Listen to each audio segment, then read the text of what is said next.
Assalamualaikum warahmatullahi wabarakatuh.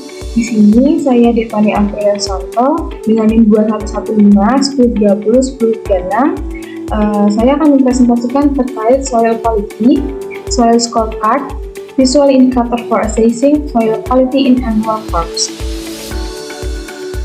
Untuk informasi dari pemilik lahan sendiri, pemilik lahan itu bernama Bapak Mulyono dengan lokasi yang berlokasi di Desa Sumber Pinang, Kecamatan Takusari, Kabupaten Jember.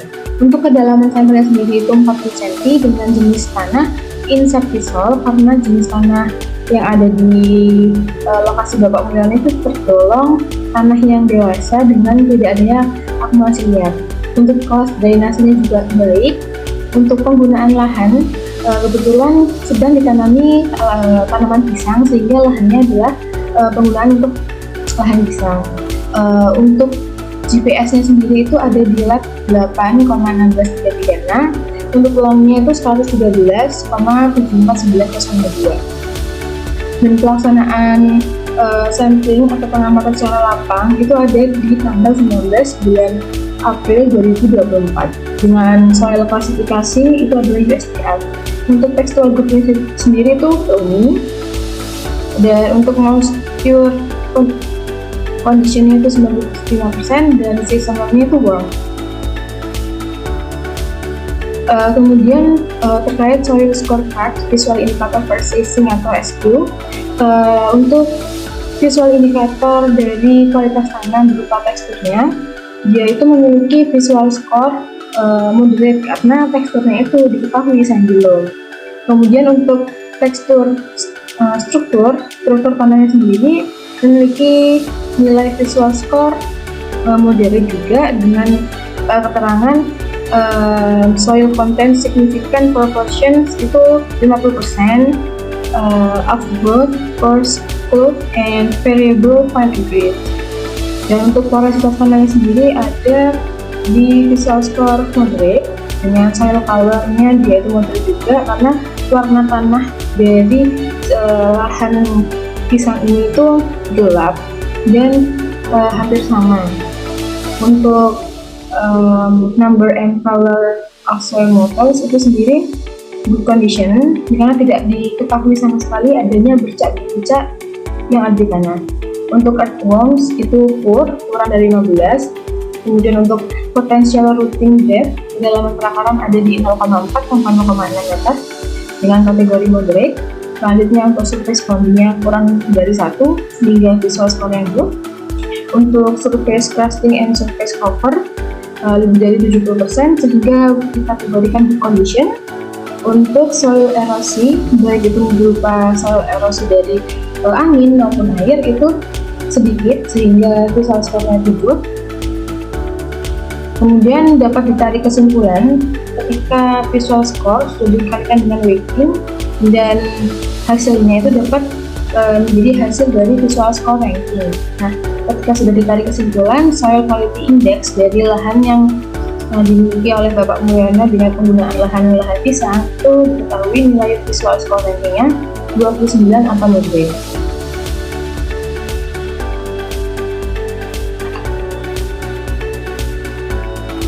Berikut ini merupakan penjelasan secara detail terkait tekstur dari tanahnya. Untuk tekstur tanah sendiri pada lahan yang diamati memiliki visual ranking 1 dengan harkat moderate dikarenakan kelas teksturnya itu berupa sandy loam.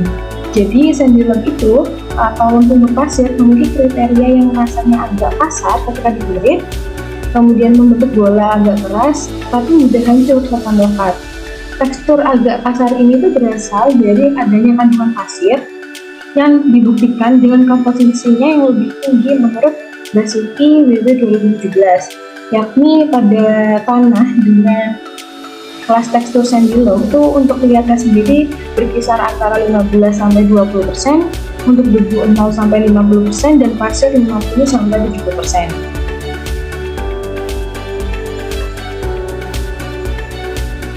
Kemudian untuk struktur tanah sendiri, jadi struktur tanah pada lahan ini itu termasuk pada harkat baik dengan visual score 2 karena agregat tanah memiliki makropori dan mikropori yang seimbang.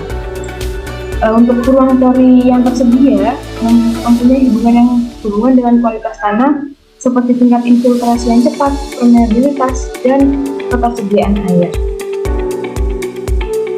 Selanjutnya terkait porositas dari tanah.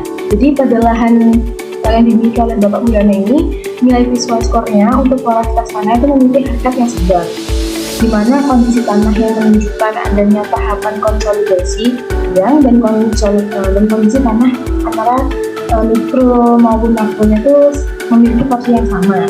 Jadi ketika porositas tanah yang baik itu akan membantu mendukung dari pertumbuhan tanaman itu sendiri, serta memperbaiki kemudahan akar untuk memperoleh air dan udara di dalam tanah. Selanjutnya mengenai warna dari tanah. Jadi tanah pada lahan yang diamati itu didominasi oleh kecenderungan warna tanah yang gelap atau tidak terlalu berbeda dengan bagian yang ada di bawahnya. Jadi semakin gelap warna tanah itu menandakan adanya akumulasi atau adanya banyak sekali bahan organik yang terkandung di dalam tersebut. Untuk kandungan bahan organik ini itu akan berdampak pada sifat fisik maupun sifat biologi hingga kimianya.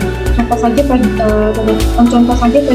sifat kimianya atau pH itu akan terbuffer hingga indikator aerasi tanaman tersebut. Kemudian hubungan antara kandungan nutrisi dan warna tanah adalah tanah yang subur. Memiliki warna yang khas yaitu dapat kehilangan karena kandungan unsur hara yang lengkap di dalamnya. Selanjutnya adalah number and color of nodules atau bercak dari tanah. Nah, pada lahan yang diamati itu memiliki visual score 1 dengan harkat yang moderate karena tidak ditemukannya titik-titik yang berwarna pada sampel tanah. Karena umumnya tanah yang memiliki bintik secara visual itu menggambarkan terdapat kandungan unsur Fe atau besi dan Mn atau mangan yang menyebabkan warna oranye atau kehijauan.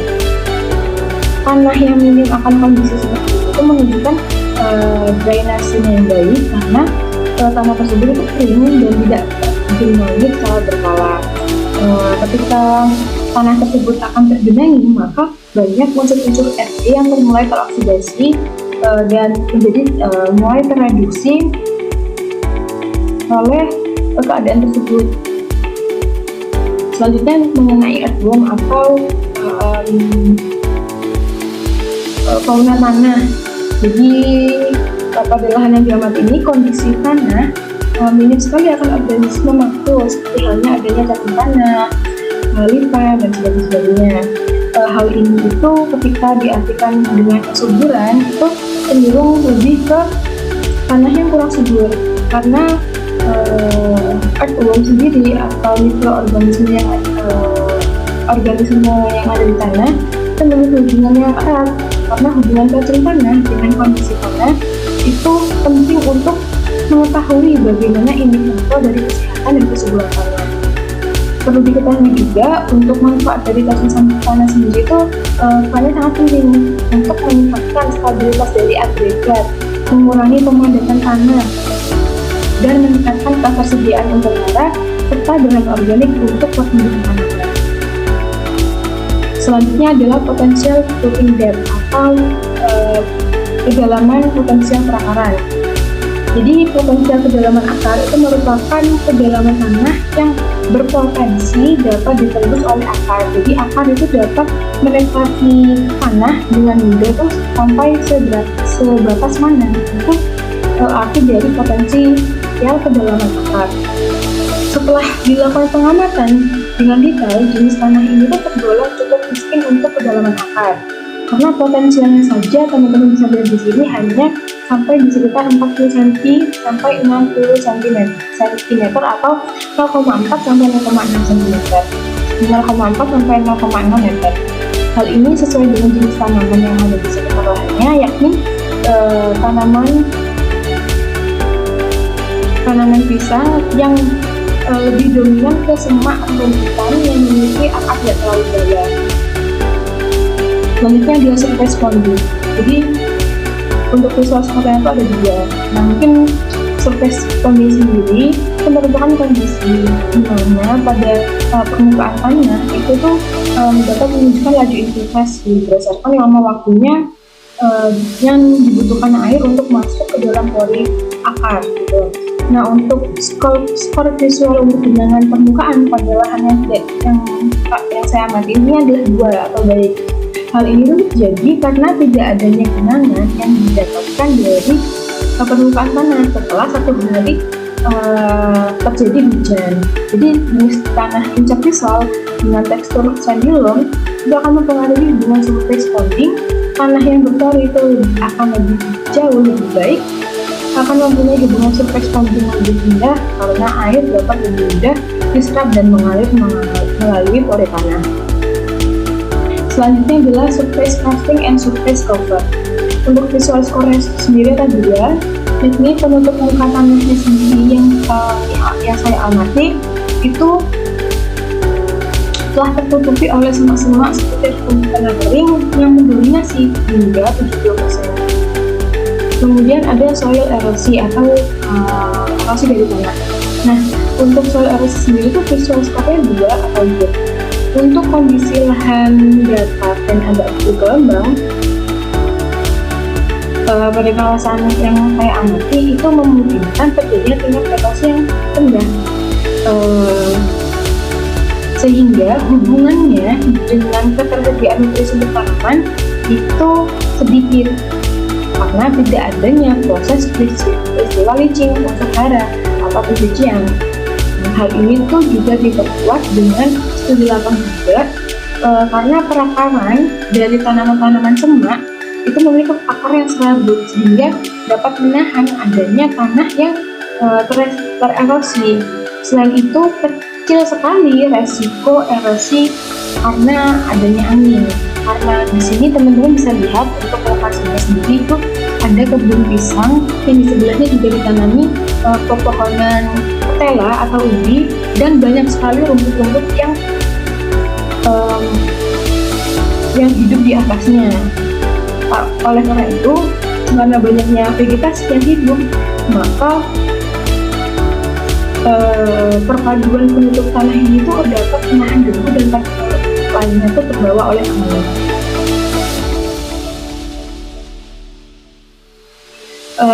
Kesimpulannya sendiri, kondisi lahan yang ada di Desa Sumber Pinang, Kecamatan Paksa di Kabupaten Jember itu memiliki kondisi yang cukup baik atau sedang karena hasil pengamatannya secara visual score itu moderate atau 29. Nah, lahan ini itu merupakan lahan yang dimiliki oleh Bapak Mulyono dengan vegetasi pisang pada lahan kering. Untuk secara analisis visual dari visual dan fisik lapang, data menampilkan hasil yang cukup baik karena tekstur tanahnya tidak gampang berpasir, struktur tanahnya bagus, warna tanahnya pun gelap, porositas tanahnya seimbang, tidak disertai genangan permukaan. Namun akibat tidak ditemukannya kehidupan organisme makro fauna tanah, maka lahan tersebut masih perlu dipertanyakan apakah lahan tersebut itu baik untuk kesuburan maupun kesehatan tanah. Dan untuk perbaikannya yang dapat kita lakukan adalah penambahan bahan organik yang sudah terurai sehingga sumber makanan utama bagi mikroorganisme itu atau organisme makro lainnya itu ada dan kehidupannya itu dapat berlangsung lebih lama dengan jangka waktu yang cukup lama juga. Nah, di sini teman-teman bisa lihat untuk menggunakan sendiri yang pertama itu ada struktur tanah, yang kedua ada proses tanah, yang ketiga adalah tekstur tanah. Nah, tekstur tanah ini dari kami membentuk bola terlebih dahulu, di situ dipirit apakah masih terdapat bentuk-bentuk rasa-rasa kasar atau emang sudah pecah ketika kita melakukan pembulatan. Selanjutnya ini dokumentasi terkait warna tanah, jadi apakah gelap maupun cerah untuk penutupan permukaan sendiri seperti apa, apakah banyak yang bolong-bolong dan sebagainya. Untuk bintik tanahnya tidak terlihat. Untuk kedalaman akarnya teman-teman bisa lihat akar hanya bisa mencapai tembus lahan itu di 0,4 sama 0,6. Untuk erosi tanahnya pun rendah karena banyak sekali rumputan. Untuk bintik tanahnya tadi juga sudah diketahui tidak ada. Selanjutnya terkait cacing tanah, karena sudah dijelaskan cacing tanah tadi tidak ada di lokasi sekitar Bapak Munyono. Kemudian untuk kedalaman lubang sendiri, dari saya membuat lubang di kedalaman hingga 40 cm. Mungkin cukup sekian presentasi yang dapat saya sampaikan. Kurang lebihnya mohon maaf. Wassalamualaikum warahmatullahi wabarakatuh.